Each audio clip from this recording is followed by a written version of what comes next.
แทบตาย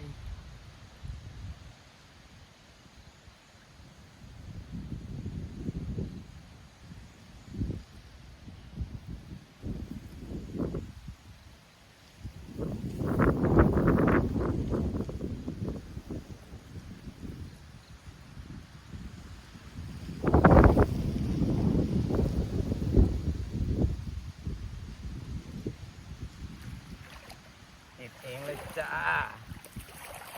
แล้วสูบเองเห็ดเองเลยจ้าต้องดูจะสิลงเองนะแบบนี้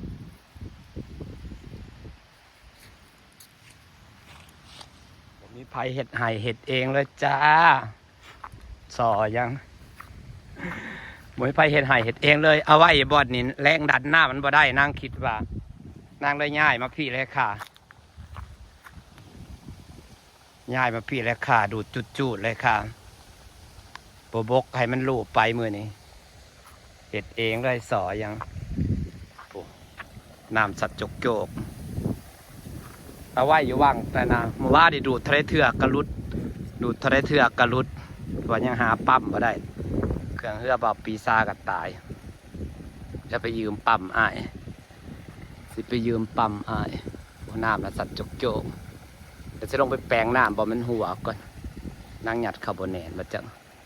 แต่มันก็ห้อยแตกมัน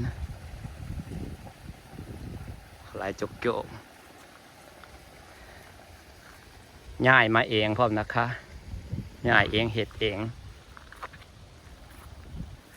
ง่ายเองเห็ดเองว่าง่ายมาอยู่ตรงกลางแรงดันน้ำน่ะจะได้ดีกว่านี่ค่ะกระเทยตัวน้อยคนเดียวค่ะทำอะไรก็ต้องทำให้ได้นะคะสอยังเห็ดเองเลยค่ะป้าน้ำไหลแห้งขนาดลายจกโจก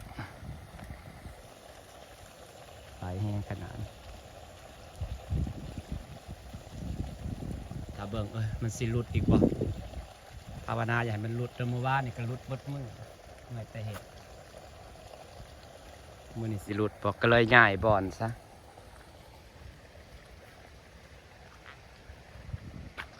ตักน้ำพดมะพร้าว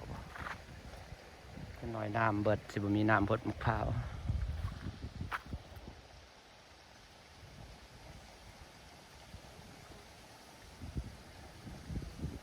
ไหลจกโจกเลย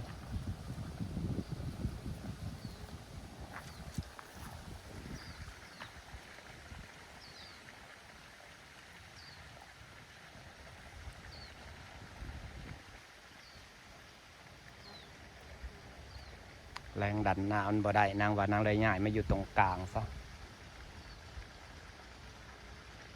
คือสิบกให้หน้าอยู่ดอกแบบนี้นะบกให้มันเรือจากประมาณเพียงหัวเข่านี่พี่น้องอยากแม่ว่าเพียงหัวเข่าน่าสิปลาไว้ก่อนให้ปลาไว้คัดปลาขายดิเพียงหัวเข่าแล้วกับปลาไว้คัดปลาขายกับ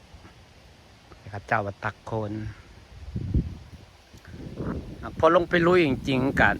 โคนกับบอดี้หล่มนั่นเป็นเหมือนเป็นขี้ดินทรายไปหล่มวางตรงกลางผู้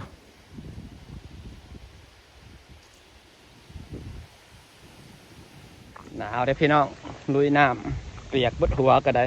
เพราะว่าต้องเอาใดแต่ซุปเขาว่าต้องดึงใดไปซุปเขาพอดึงใดไปซุปเขาแล้วก็ให้น้ำมันไหลเลยไหลเถียนเลยฝากบรรยากาศไว้สับนี้นะพี่น้องหนาวกันหนาว